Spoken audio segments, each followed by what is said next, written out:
बिहार में जमीन का मामला सिर्फ कागज का नहीं है, बल्कि लोगों की रोजी रोटी और घर और सम्मान से जुड़ा सवाल है। लेकिन सोचिए, जब 45 लाख से ज्यादा मामले महीनों से फंसे हो। आदाब, नमस्कार, मैं हूं अजरा और आप देख रहे हैं मंथन टुडे। मॉनिटरिंग सेल बंद हो और जनता दफ्तरों के चक्कर काटती रहे तो सिस्टम पर सवाल उठना लाजमी है। अब बिहार में मंत्रिमंडल विस्तार के बाद राजस्व विभाग की जिम्मेदारियां डॉक्टर दिलीप जायसवाल के हाथों में आई है। उम्मीद है कि आज से बंद पड़ा जो मॉनिटरिंग सेल है फिर से शुरू होगा। लेकिन बड़ा सवाल यह है कि क्या सिर्फ मंत्री बदलने से जमीन से जुड़ी जनता की परेशानी खत्म हो जाएगी या फिर सिस्टम में बड़े सुधार की जरूरत है। लोगों की जमीन से जुड़ी शिकायतों को निपटारा आज से शुरू होने की उम्मीद है। राजस्व विभाग में 2 महीने से मॉनिटरिंग सेल बंद है। 45 लाख से अधिक मामले फंसे हैं। राजस्व एवं भूमि सुधार विभाग में शिकायतों का निपटारा का पहिया 2 महीने से थमा है। राज्य स्तरीय मॉनिटरिंग सेल बंद होने से म्यूटेशन, परिमार्जन यानी जमीन की दस्तावेजों को ऑनलाइन करने में हुई गलतियां को ठीक कराना, जमाबंदी खुलवाना, जमीन की मापी कराना समेत जमीन विवादों से जुड़े आवेदनों का अंबार लग गया है।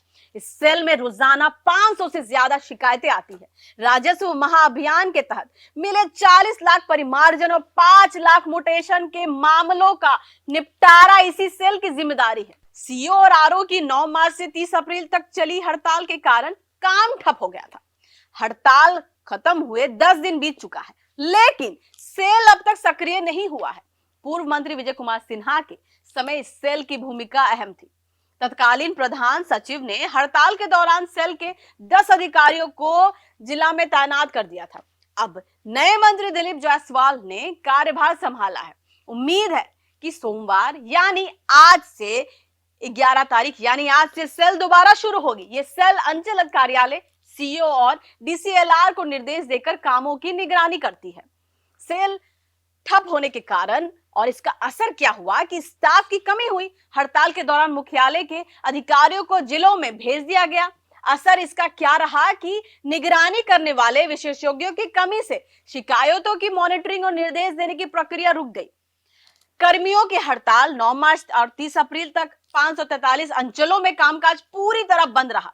असर इसका रहा कि जमीनी स्तर पर काम नहीं होने से पेंडिंग बढ़ती गई और सेल के पास डेटा की कमी हो गई। अब प्रशासनिक का आपको हम बताते हैं कि प्रशासनिक जो है सुस्ती से इतना मामला लंबित हो गया कि बिहार में जमीन विवाद हिंसा का बड़ा कारण हो गया। ऐसे में मॉनिटरिंग सेल का बंद होना गंभीर है। 45 लाख लंबित मामले दर्शाते हैं कि प्रशासनिक निगरानी कमजोर है।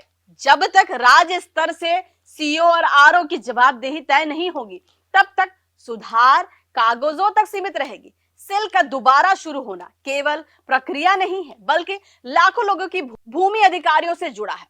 45 लाख लंबित मामला सिर्फ एक आंकड़ा नहीं है, ये उन लाखों परिवारों की चिंता है जो अपनी जमीन जमाबंदी, परिमार्जन और म्यूटेशन के लिए महीनों से इंतजार कर रहे हैं।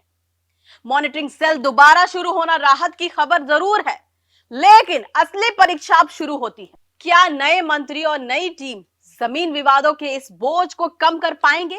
क्या अंचल से लेकर मुख्यालय तक जवाबदेही तय होगी? और सबसे बड़ा सवाल, क्या आम लोगों को अब दफ्तरों के चक्कर का राहत मिलेगा या नहीं, या फिर फाइलों में फिर से सिस्टम से ही अटक जाएगा? फिलहाल जो है कि बिहार की जनता की नजरें अब नए राजस्व मंत्री डॉक्टर दिलीप जायसवाल और उनकी कार्यशैली पर टिकी हुई। चलिए फिलहाल के इतना ही। देश विदेश की ताजा खबरों को देखने के लिए देखते रहिए मंथन टुडे। अगर आपने हमारे चैनल को सब्सक्राइब नहीं किया है तो अभी करें, लाइक करें, शेयर करें, फॉलो करें और ऐसी निष्पक्ष पत्रकारिता देखना तो देखते रहे मंथन टुडे। शुक्रिया।